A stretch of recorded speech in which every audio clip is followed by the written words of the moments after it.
Good morning students. यहाँ पर हम लोग यूनिट सेकंड इनऑर्गेनिक केमिस्ट्री में metal ligand bonding in transition metal complex के बारे में डिस्कशन करेंगे।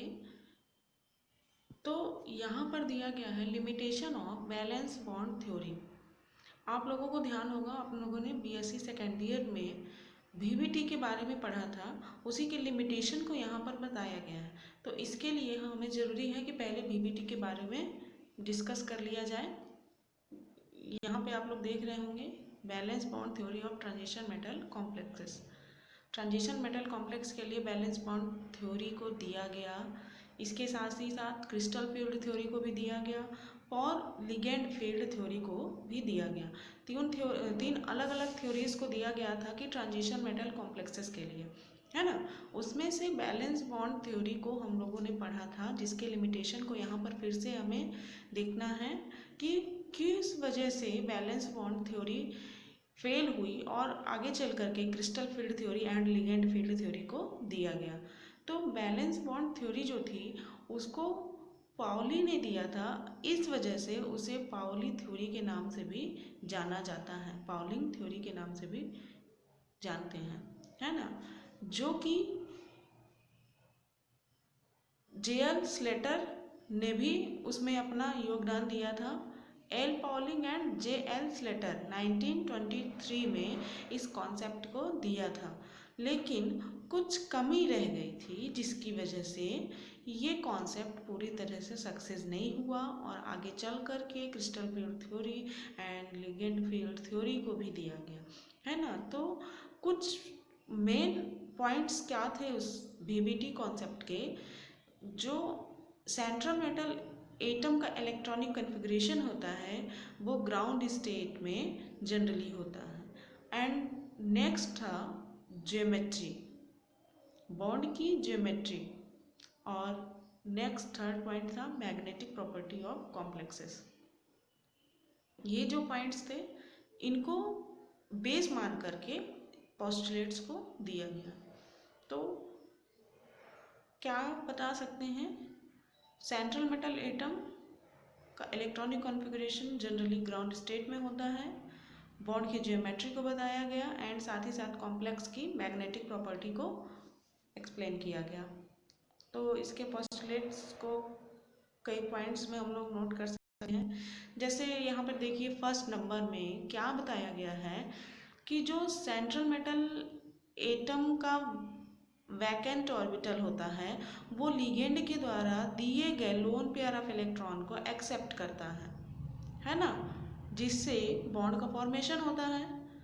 लिगेंड क्या होते हैं, बेस होते हैं, और बेस जो होते हैं वो lone pair of electron donate करने की टेंडेंसी रखते हैं।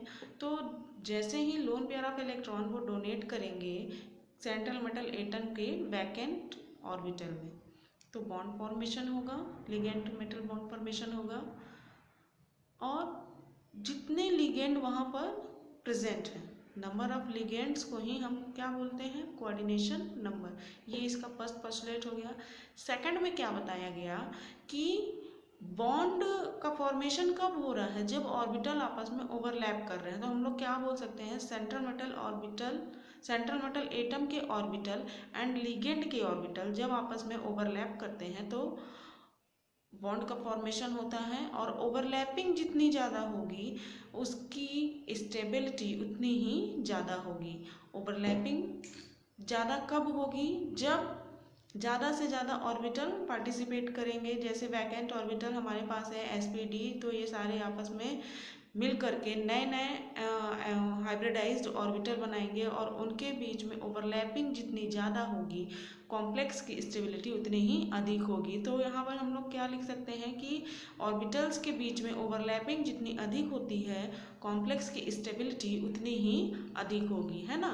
एंड नेक्स्ट पॉइंट में जितने ऑर्बिटल पार्टिसिपेट कर रहे हैं, सेंट्रल मेटल एटम के जितने ऑर्बिटल पार्टिसिपेट कर रहे हैं उतने ही नए ऑर्बिटल भाग लेते हैं, दोनों उतने ही नए ऑर्बिटल बनते हैं, सॉरी, जितने ऑर्बिटल भाग ले रहे हैं उतने ही नए हाइब्रिड ऑर्बिटल का फॉर्मेशन भी होगा, ठीक है।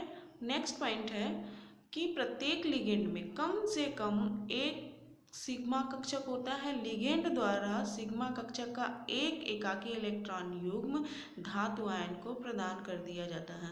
कहने का मतलब जो लिगेंड्स हैं, लिगेंड के बाद सिग्मा ऑर्बिटल होता है और ये सिग्मा ऑर्बिटल का loan pair of electron central metal atom को डोनेट कर दिया जाता है।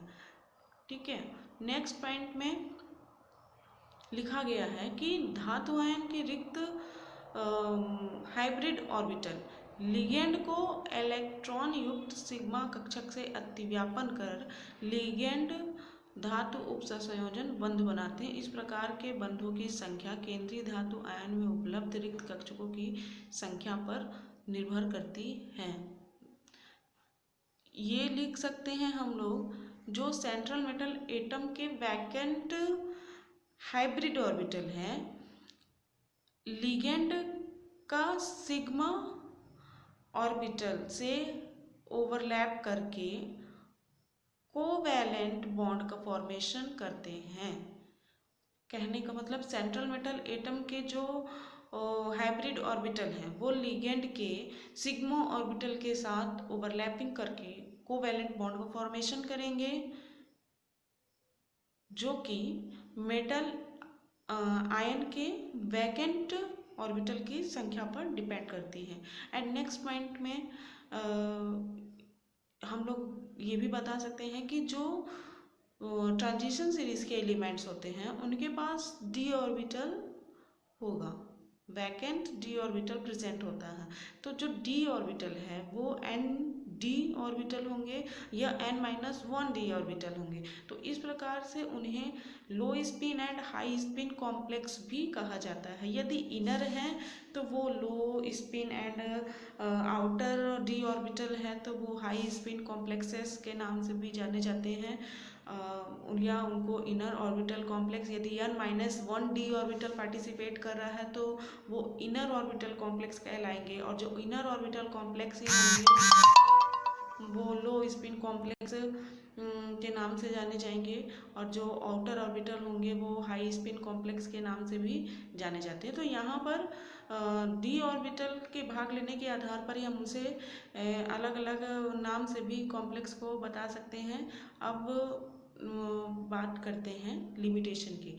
कुछ पोस्टुलेट्स को बताना जरूरी है क्योंकि हम लोग वहाँ पर उसके लिमिटेशन को बता रहे हैं, है ना। तो लिखने के पहले हम लोग ये ध्यान रखेंगे कि कुछ पोस्टुलेट्स को वहाँ पर बताया जाए ताकि लिमिटेशन को आसानी से हम लोग को रिलेट कर सकें। तो चलिए लिमिटेशन को देखते हैं कि लिमिटेशन क्या क्या चीज़ें थी। जो बैलेंस बॉन्ड थ्योरी थी वो ज्योमेट्री, कोई कॉम्प्लेक्स में जो सेंट्रल मेटल एटम है वो कहीं पर ऑक्टाहेड्रल स्ट्रक्चर भी बना रहा है, कहीं पर टेट्राहेड्रल भी बना रहा है, एक ही सेंट्रल मेटल एटम है ना। तो ऐसा क्यों हुआ, उसकी ज्योमेट्री अलग अलग क्यों हो गई, इसको बीबीटी एक्सप्लेन नहीं कर पाया। जैसे आयरन का ही कोई कॉम्प्लेक्स है तो आयरन एक जगह पर ऑक्टाहेड्रल कॉम्प्लेक्स बना रहा है, जैसे कि Fe3 पॉजिटिव D5 कॉन्फ़िगरेशन में ऑक्टाहेड्रल कॉम्प्लेक्स बनाता है और टेट्राहेड्रल कॉम्प्लेक्स भी बनाता है, लेकिन इसकी ज्योमेट्री अलग क्यों हो गई, इस बात को बीबीटी एक्सप्लेन नहीं कर पाया, है ना। एंड नेक्स्ट लिमिट थी उसकी कि जो मैग्नेटिक प्रॉपर्टी होती है, मैग्नेटिक प्रॉपर्टी को inner orbital complex and outer orbital complex के आधार पर डिवाइड तो कर दिया, लेकिन कोवैलेंट एंड आयनिक कैरेक्टर रखने वाले कॉम्प्लेक्स के आधार पर उन्होंने इसे क्लासिफाई नहीं कर पाया या उस मैग्नेटिक प्रॉपर्टी को और अधिक एक्सप्लेन नहीं कर पाए। ये कुछ रीजन लिमिट्स थी। एंड कुछ और भी पॉइंट्स हैं जिसको हम लोग नोट कर सकते हैं। जो रेट ऑफ रिएक्शन होती है किसी भी कोई भी कॉम्प्लेक्स यदि डिसोसिएट हो रहा है एक्वस सॉल्यूशन में या एसिडिक सॉल्यूशन में, तो उसका जो रिएक्शन रेट होता है वो हर के लिए अलग अलग होगा, उसको एक्सप्लेन नहीं कर पाया था बीबीटी, है ना। रिएक्शन रेट के बारे में बीबीटी हर कॉम्प्लेक्स का एक्सप्लेन करने में कैपेबल नहीं था। किसी की स्लो है, किसी की फास्ट है, तो ऐसा क्यों है, इस बात को बीबीटी के द्वारा एक्सप्लेन नहीं किया गया। और एक पॉइंट और है, Cu2 पॉजिटिव एक ऐसा केटायन है जिसके साथ जुड़ने वाले लिगेंड सारे एक जैसे हैं, जैसे CuNH3 का होल 6 2 पॉजिटिव। यहाँ पर लिगेंड केवल क्या है, NH3 है ना। सारे लिगेंड एक जैसे होने के बावजूद भी इसका जो स्ट्रक्चर होता है, ये ज्योमेट्री होती है, वो डिस्टॉर्टेड हो जाती है। अब ये क्यों हो जाती है उसको VBT के द्वारा नहीं बताया गया, है ना। नेक्स्ट, जो मैग्नेटिक मूवमेंट होता है किसी भी कॉम्प्लेक्स का, मैग्नेटिक मूवमेंटम में orbital motion and electronic motion दोनों का योगदान होता है। तो इसमें ऑर्बिटल मोशन के योगदान को क्लियर नहीं किया गया VBT के द्वारा। तो एक पॉइंट्स ये हो गया। और नेक्स्ट में इसके मैग्नेटिक मूवमेंट का मैग्नेटिक मूवमेंट एंड जो आयन है, ट्रांजिशन मेटल के जो आयन हैं उसका कलर, वो आपस में दोनों को रिलेट होते हैं, लेकिन इस बात को VBT के द्वारा एक्सप्लेन नहीं किया गया। जैसे कोई भी ट्रांजिशन आयन, ट्रांजिशन मेटल का जो आयन है वो कलरफुल है या कलरलेस है, ठीक है। और साथ ही साथ इसका मैग्नेटिक मूवमेंट, ये दोनों ही प्रॉपर्टी आपस में कोरिलेट होती है, क्योंकि मैग्नेटिक प्रॉपर्टी से ही रिलेटेड होती है आयन का कलर। तो इस रिलेशन के बारे में VBT के द्वारा नहीं बताया गया। एंड नेक्स्ट पॉइंट था कि जो पैरामैग्नेटिज्म होता है वो टेम्परेचर से कैसे इफेक्टेड होता है, या टेम्परेचर पर वो कैसे डिपेंड करेगा, टेम्परेचर पर कैसे डिपेंड करता है, इस बात को भी VBT के द्वारा एक्सप्लेन नहीं किया गया। और यदि कॉम्प्लेक्स के बनने के बाद लिगेंड के प्रॉपर्टी में कुछ चेंजिंग हो रही है, तो वो चेंजिंग क्या है इसको भी VBT एक्सप्लेन नहीं कर पाया। तो ये सारी कुछ कमियां रह गई थी VBT कॉन्सेप्ट में, जिसके वजह से आगे फिर नया कॉन्सेप्ट CFT एंड LFT का दिया गया, जिन्होंने इस कमी को पूरा किया और आगे के काम को शुरू किया, है ना। तो इस तरीके से हम लोग लिमिटेशन ऑफ VBT को बताने के लिए पहले VBT के कुछ पोस्टुलेट्स को बताएंगे और फिर उसके बाद लिमिटेशन ऑफ VBT को लिखेंगे। तो आपका ये टॉपिक कंप्लीट होता है। नेक्स्ट में हम लोग फिर आगे के टॉपिक के साथ मिलेंगे। तब तक के लिए धन्यवाद।